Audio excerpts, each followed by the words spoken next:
60 विचारण न्यायालय ने स्थगन आदेश पारित किया। अधीनस्थ अपीलीय न्यायालय ने खातेदार के विरुद्ध जारी होने के कारण स्थगन आदेश को निरस्त किया।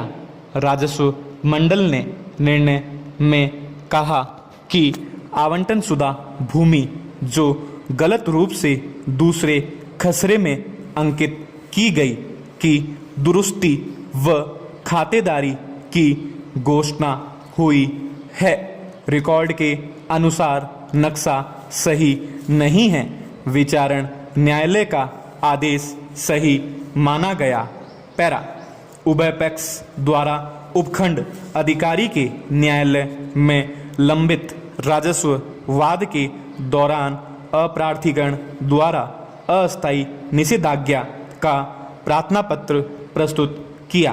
अस्थायी निषेधाज्ञा आंशिक रूप से स्वीकार की गई तथा पाबंद किया कि वाद के निर्णय तक रहन व व्यय नहीं करे। अप्रार्थी संख्या 1 ने AAA के समक्ष अपील दायर की जो स्वीकार हुई। BOR ने माना कि ता फैसला वाद विक्रय रहन एवं व्यय नहीं करने बाबत जारी अस्थायी निषेधाज्ञा के आलोच्य आदेश में विधि त्रुटि नहीं है। निगरानी बलहीन होने के कारण खारिज की गई। पैरा पक्षकारों के विवादित प्रकरण में परीक्षण न्यायालय द्वारा अस्थायी निषेधाज्ञा के आदेश हुए। अप्रार्थीगण ने असंतुष्ट होकर अपील के साथ स्थगन आवेदन भी किया जिसमें RAA ने स्थगन आदेश अपील के विचाराधीन होते हुए प्रदान किया। माननीय BOR ने माना कि पक्षकारों के अधिकारों व दायित्वों का विचारण अपील में होना शेष है जो स्थगन के निर्णय के समक्ष तय नहीं किए जा सकते हैं। पैरा आदेश निर्णित प्रकरण के अंतर्गत नहीं आता है। निगरानी खारिज की गई। पैरा पक्षकार बनाने हेतु आवेदन आदेश 1 नियम 10 CPC के अंतर्गत पक्षकार बनाने हेतु प्रस्तुत आवेदन खारिज हुआ। मंडल ने आदेश अपास्त किया। उच्च न्यायालय ने कहा कि यदि पक्षकार की उपस्थिति प्रभावी व पूर्ण न्यायिक कार्यवाही हेतु आवश्यक हो तो आवेदन स्वीकार किया जाना चाहिए। मंडल के आदेश को गलत मानते हुए पुनः सुनवाई के निर्देश दिए। पैरा विचारण न्यायालय ने विवादित संपत्ति के संबंध में सुनवाई की अगली तिथि तक अस्थायी व्यादेश जारी किया।